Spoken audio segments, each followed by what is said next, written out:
Apparently, I was talking the whole time and you guys couldn't hear a damn thing I was saying. So let's try that again. I'll edit that out. Welcome. You guys made just in the nick of crime. What I was starting to say before, apparently I did that. I will have to edit that out. I had the mute button on. Didn't realize that. That's a me thing, not a y'all's thing. Your computer is not broken. Your phone is not broken. It was all me.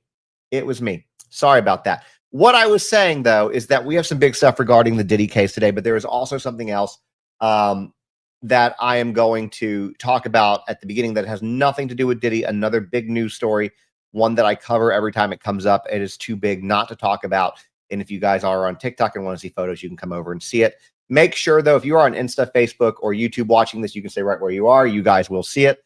Yeah. Let me kind of show y'all, though, before we go in. In fact, you know what, though? I love my little fun things on YouTube. So I'm going to use this real quick because this is how big this is. So hold on.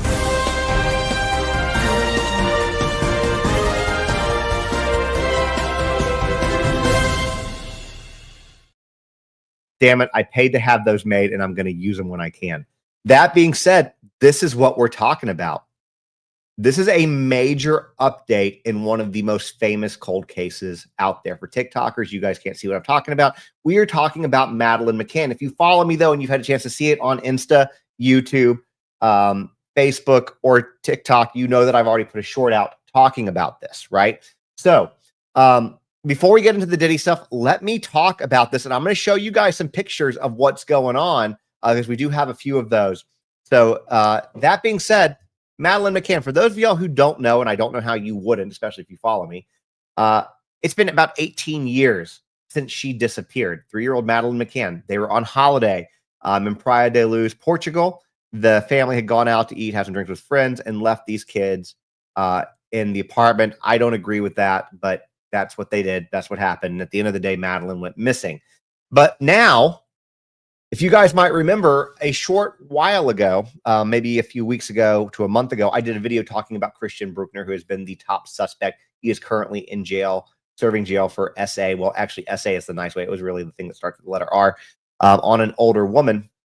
They found stuff at a property, bicycles, kids' toys, a bunch of children's bathing suits, like 75 of them, something like that, if I'm recalling correctly, weird, along with hard drives and information that corroborates a story that he did confess to unaliving. Sorry, guys, because you know it is Madeleine McCann. And so they are searching. And well, here's what this is about this week, okay? It is a new search has been initiated in an area where he used to be, okay? So this effort is a collaborative endeavor between German and Portuguese law enforcement agencies acting on a European investigation order issued by the German prosecutor's office. The search commenced starting today, June 2nd, 2025, and is scheduled to continue through June 6th. It is focusing on a specific area. I'm just going to show you guys a picture of it real quick while we're doing this. Oh, let me see if I can change the picture. There we go. This is kind of what you see the search area, what they're doing. You see they've got that up there. I'll send you a couple more of these, but anyways, it focuses on a specific area of between Praia da Luz and a property that was previously occupied by Christian Bruckner, who is, like I said, the primary suspect. He lived in this property at the time, or lived on this property at the time of Madeleine's disappearance.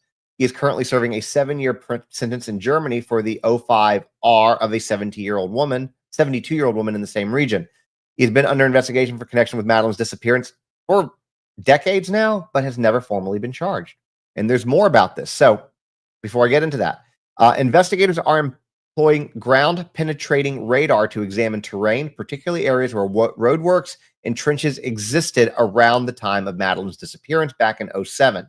The objective is to detect any anomalies beneath the surface that might warrant future sorry, I cannot talk to you. I'm so excited that there could be an update in this and somebody might actually get charged finally on a cold case.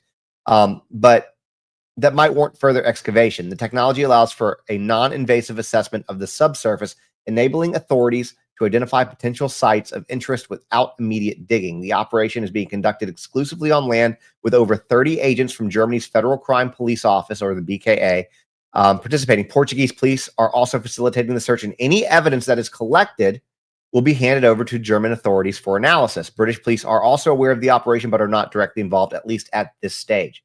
I'm going to show you guys another picture of what's going on here. So you can kind of see what they're looking a little bit closer there. Now, this search follows previous efforts, including a 2023 operation at the, I don't know if I'm going to say this right, Barragem du Arad Reservoir. I know I am butchering that. Please forgive me. Which is approximately 30 miles from Praia de Luz, which did not yield any conclusive results. The renewed search underscores the ongoing commitment, though, of international authorities to resolve the case. And part of the reason there's a rush for this is they want to put a charge on Bruckner. He is scheduled to be released from prison in September 2025. And I will tell you this with 100%, mark me, y'all, mark me. He will reoffend if he is let out. He will 1000% reoffend if he is let out. So they are trying diligently to get enough information to make a charge stick for her murder. Okay. Now, last thing I'll say before we get into the Diddy stuff for the day,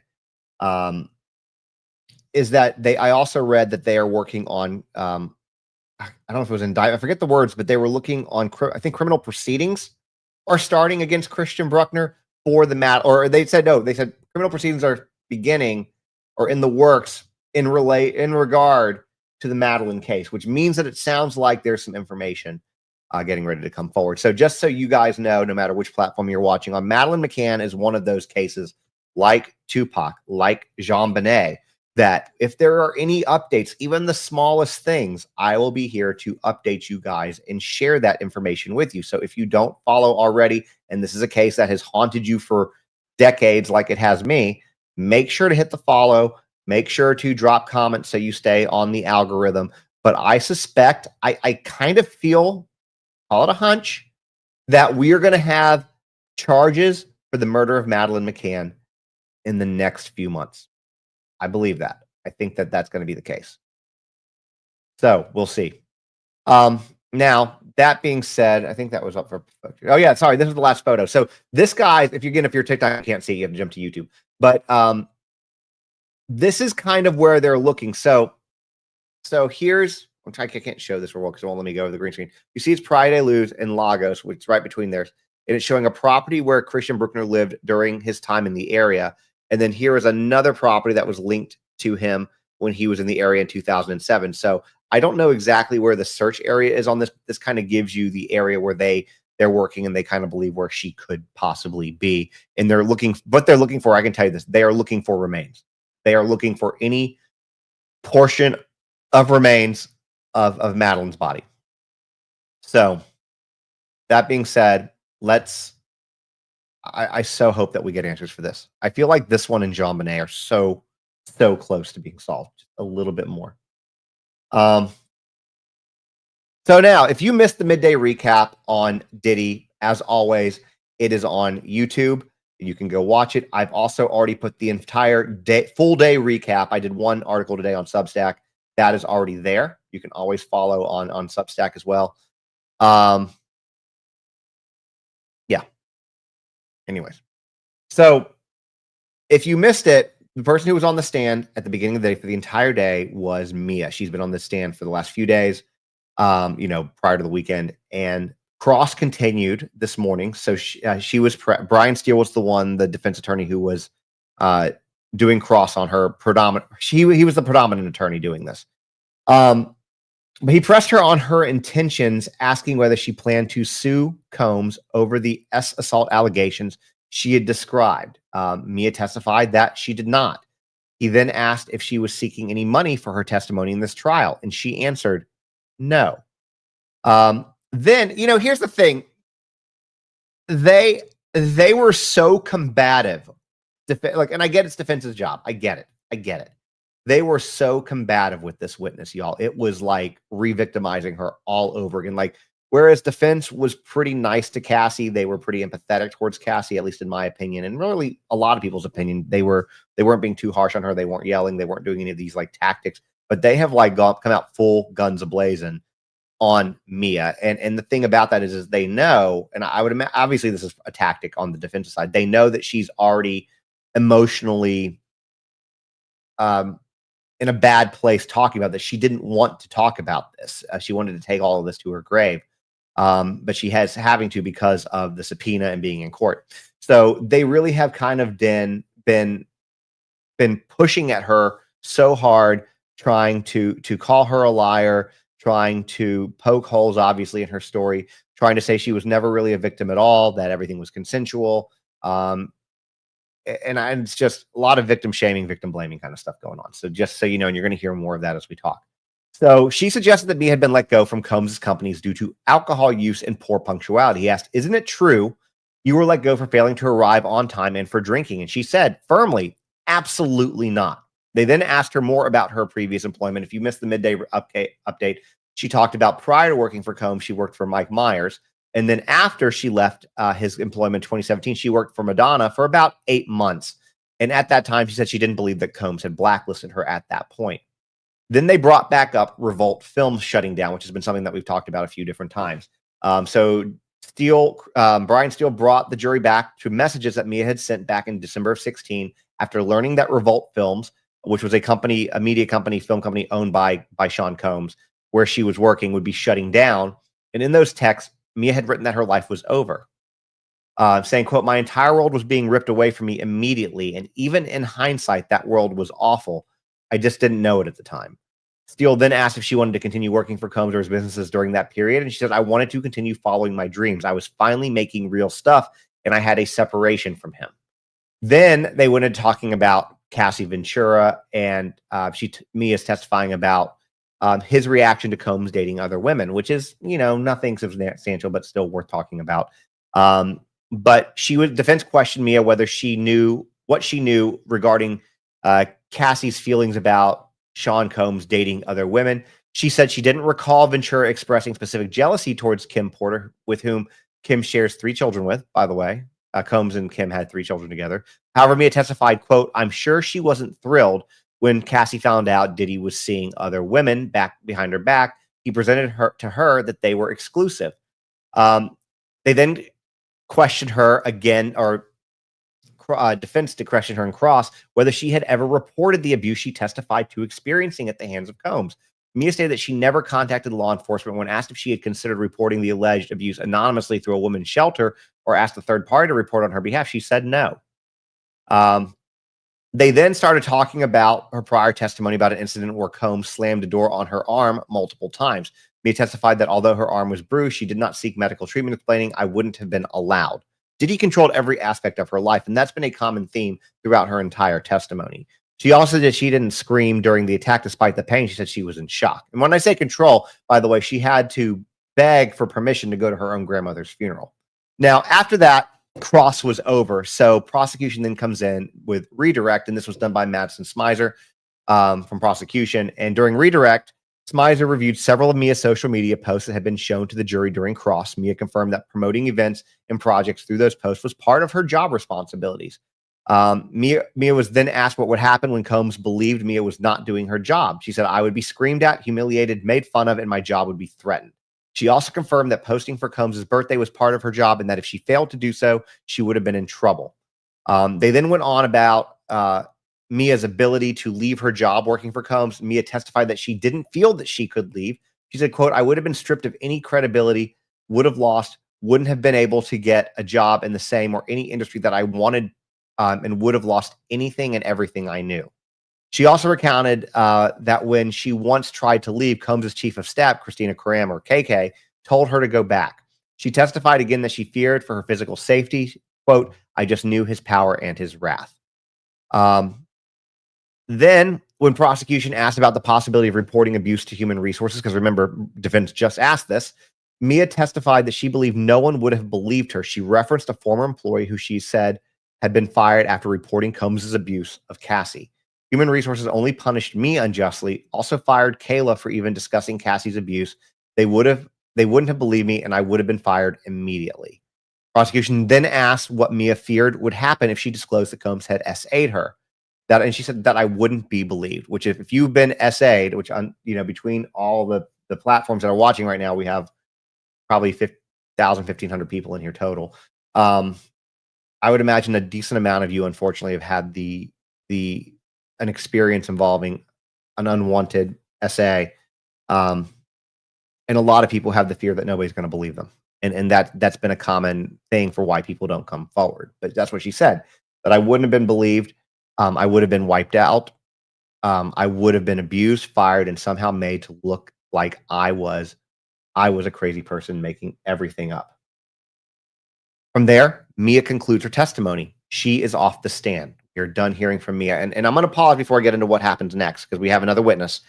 Um, Cassie's testimony, and I've said this multiple times if you've been following along with me, I feel lays the foundation. I think that Mia's testimony really, we've had a few others that put these building blocks in place, but I really feel like a lot of what Mia has testified to in the last few days, last 3 days or so on the stand, really starts building that RICO case for prosecution. I think that it really shows it.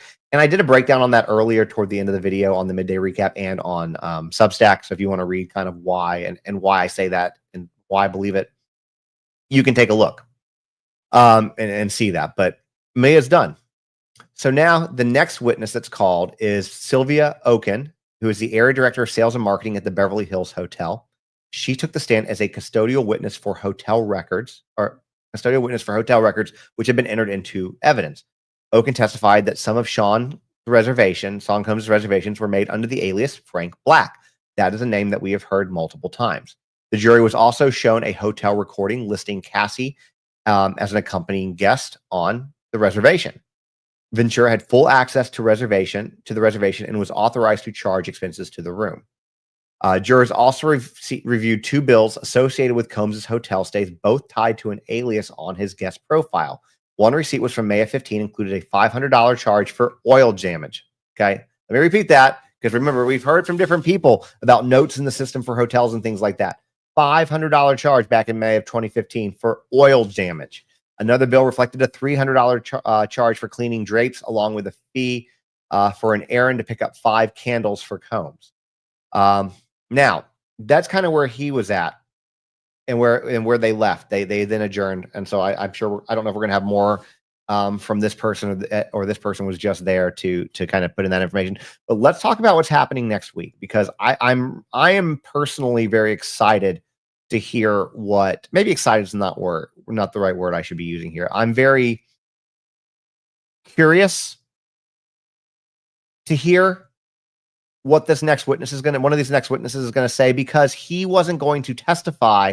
He said he actually had invoked the 5th, like today, and the judge had to grant him immunity so he would actually testify. So whatever he knows is enough to get him in trouble. I believe personally that this is going to be one of the people. Maybe he was the person that was paid off for the tape, but he was definitely involved somehow in probably that hotel tape, because his name is Eddie Garcia, and he's a former security employee at the Intercontinental Hotel.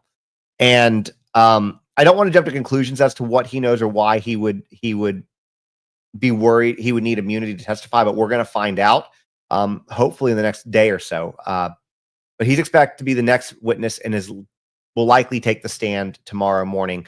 So I say this week because we've seen a lot of things where different circumstances happen. People are on the stand longer, something goes wrong, and we don't hear from that witness that day. So it's supposed to be in the morning, but we'll see. Now, when he takes the stand, anticipated questioning is going to be about 90 minutes. So I don't think he'll be an all-day thing, depending on cross and redirect. But I'm very curious to know what he has to say. Now, Prosecutor Maureen Comey also previewed several upcoming witnesses, so we know a few more people now. These witnesses that are upcoming that we know, it's not everybody, but they've been kind of leaking them out slowly, especially the ones that are coming up next, is forensic video expert Frank Piazza, a name we heard last week, a Combs employee named Derek Ferguson, and Brianna Bongelin, who has previously accused Combs not only of battery, but of holding her over the balcony of like a 17th story apartment. That one, the fashion designer, the person who was friends with Cassie. Now, the exact order of these witnesses may shift, but as of right now, that is the order that it's supposed to come after Eddie Garcia. Now, additionally, Comey said that Jane, another accuser testifying under pseudonym, could take the stand as early as Wednesday afternoon. So we could be seeing another Mia Cassie type testimony as early as Wednesday. Prosecutors are working to ensure that Jane's testimony is completed in time for her to make an international flight scheduled for next Thursday. So here's what that tells me. They want her on Wednesday because she has to make a flight next Thursday, which tells me that they're going to have her on for several days. That's what that says. So they're trying to make sure that they get that done. and the testimony is done. Now, I want to go back real quick and talk a little bit about this immunity thing for a second on Eddie, because this immunity order for the Intercontinental Hotel security witness could strengthen the prosecution's case, which obviously is what they want to do. It could be a significant development for the prosecution because, bear in mind, like I said, he is being compelled to testify under an immunity order, which here's what an immunity order typically signals: a very reluctant witness coming forward. By invoking their Fifth Amendment right and accepting immunity, the witness signals that they initially did not want to testify. Once one comes in under an immunity order, that is a great opportunity for the prosecution to really hone in on the fact that you are here reluctantly, kind of like they did with Mia. We presume that you're telling the truth and that you had something to lose by coming here. She also added, it also adds, I'm trying to read this. It presents a great opportunity for the prosecution to score some points with the jury. And this, by the way, this is the site of the famous video that we've seen where he beats Cassie on camera. So this is kind of what we have going on with this today. Crazy stuff. My buddy Dan, partner in co-host, I see him on Instagram. He usually comes in on TikTok and sees me there, but he's watching on Instagram. Hey Dan, how you doing? Make sure to follow our podcast, by the way, Real Victims, REEL, on YouTube or anywhere you stream. We only have one episode out. Maybe we'll get more, right, Dan? Hopefully. And that is DC3 Director, if you want to give him a follow. He only posts the weirdest stuff. So, yeah, just saying. It has to be a weird 80s thing that is incredibly obscure for him to post it. But that being said, that's what we have for today. So we have some more stuff coming tomorrow. Obviously, we'll be doing those updates. So no matter where you're watching, if you're coming over on YouTube to look at some of those pictures we had earlier. Oh, I forgot to show y'all the rest of these real quick. Let me show you the rest of the sketches for the day. There you go. These sketches, I don't know if we have a different artist. I feel like these sketches are a little bit better. These two in particular, I feel like they're a little bit better. Nevertheless, is that all we got? Yeah. We're gonna have some more tomorrow, and we'll see what's happening. I'm very excited to get into what Eddie Garcia has to say, which hopefully we'll know prior. I hope that we'll know prior to lunch. That being said, follow on every platform so you don't miss this. Make sure that notifications are on, so when I go live, we should probably be doing 2 of these tomorrow, midday and a full day recap. And then as soon as we have more information on the Madeline McCann stuff, I'll be back with that. Now, TikTok, don't go anywhere. I'll come hang out with you guys in a second. For everyone else, Facebook, YouTube, Insta, thank you guys for hanging out with me tonight. And I will see y'all tomorrow. Bye, everyone.